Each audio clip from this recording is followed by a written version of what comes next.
The Russian colours held aloft amidst the ruins of another Ukrainian village. Footage released by Russia purporting to show the latest frontline settlement to have been captured in the Zaporizhia region. The day before, it was the town of Pokrovsk. Ukraine says it is still fighting here, but this is land being chipped away, a grinding reality which shows no sign of abating. So pleased to see you. Hope that the mammoth meeting in Moscow last night might produce a breakthrough, quickly dashed by Kremlin officials who feel that they're winning on the battlefield and at the negotiating table. So far, a compromise has not been found. Some of the American proposals seem more or less acceptable, but they need to be discussed. Some of the wording that was proposed doesn't suit us, so the work will continue. Today, then, it was NATO's chance to try to move the dial. The bloc's foreign ministers gathered in Brussels, but can you spot who's missing? US Secretary of State Marco Rubio, the most powerful member's most powerful diplomat, nowhere to be seen. Europe fears that Trump could abandon the continent entirely, meaning Mark Rutte, head of the geopolitical kids table, must be seen to praise the bilateral big man diplomacy of the person that he once called daddy, while also finding a way to keep Ukraine in the fight. Peace talks are ongoing. That's good, but at the same time we have to make sure that whilst they take place, and we are not sure when they will end, that Ukraine is in the strongest possible position to keep the fight going, to fight back against the Russians, but also in the strongest possible position when peace talks. Getting Ukraine to that strong position would be made so much easier by injecting their war effort with 200 billion euros in Russian assets, currently frozen in Europe. But it's a thorny issue. Belgium, where most of the money is held, fears that they'd be on the hook if Russia challenges the plan in the courts. We are not seeking to antagonize our partners or Ukraine. We are simply seeking to avoid potentially disastrous consequences for a member state that is being asked to show solidarity without being offered the same solidarity in return. That Belgian belligerence might be assuaged, however, by plans laid out by the Commission President Ursula von der Leyen, which would guarantee the risk is fairly spread should Russia come knocking.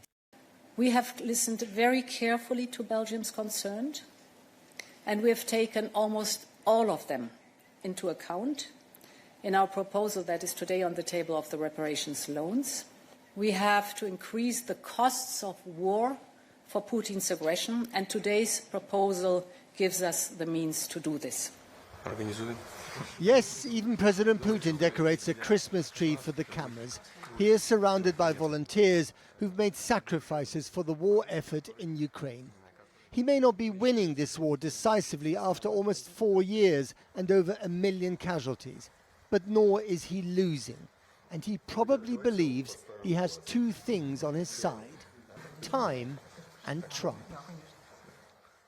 And I'm now joined by Tobias Billström, former Foreign Minister for Sweden, who's taking up a post at defence tech startup Nordic Air Defence as their Director of Strategy and Government Affairs. Tobias Billström, thanks for coming on the programme. Mark Rutte said today that NATO will do what it takes to protect Europe, but to do what it takes might take a lot more if America is not on board. Well, I mean, this is exactly why we all have to focus on the necessity of scaling up our own defense capabilities. One of the reasons, why I've joined the Nordic Air Defense is because I want to make an addition to this grand plan of seeing to it that we actually are able to defend ourselves in a better way and not being solely reliant on Americans to do so.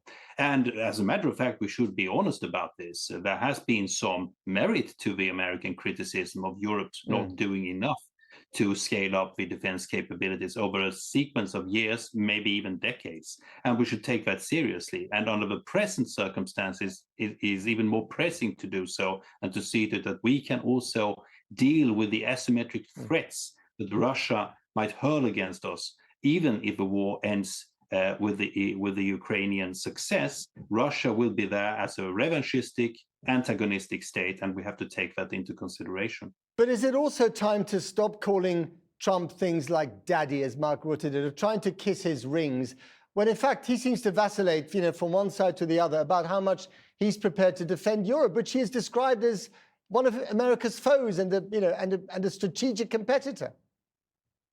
Well, I'm no longer a foreign minister, and it's not up to me to judge comments made by the American president. What I would like to focus on is the practicalities. I think it is important to realize that regardless who sits in the White House, after the Russian full aggression on Ukraine 2022, the self-image of Europe has shifted. And it is good that it has shifted in a way, because it has made us more aware of our own responsibilities. And we have to take them seriously. The US is still a partner, both on a global scale and also in NATO. Of course, that is true. And my own country joined the NATO only in 2024.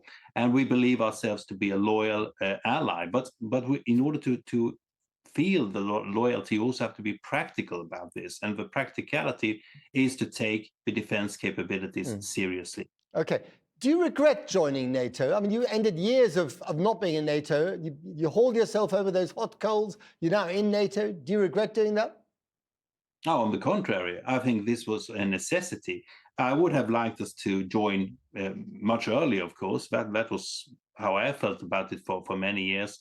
But when we did it out of necessity. And we did it in a way that plugged the military, the gap of the military geography of Northern Europe. And we will now be able to provide solidarity and provide defense to NATO and to our allies. But on that issue, there are dozens of defense companies split and fragmented across Europe. The French are demanding that Britain should pay €1 billion, more or less, into a defense fund so that Britain can sell its weapons, to a European effort. It's all too fragmented, and Europe is not speaking with one voice when it comes to the kind of thing that you're suggesting. Well, very true. I think that is at the heart of the problem. My own country is the 5th largest provider of defense equipment in the Union, as the figure stands. And that means that we have to take our role seriously. But instead of this infight, which you are referring to, I think we should focus on seeing to it that the procurement is better organized, but we are putting more effort into making innovative, agile, homegrown companies more strong in the effort of making the most. Because we are now facing drone warfare. And drone warfare means that we have to be better, we have to run faster, we have to provide interceptors that can be able to address the asymmetric threats that will stem from shadow fleets and from other attempts by Russia to disrupt us.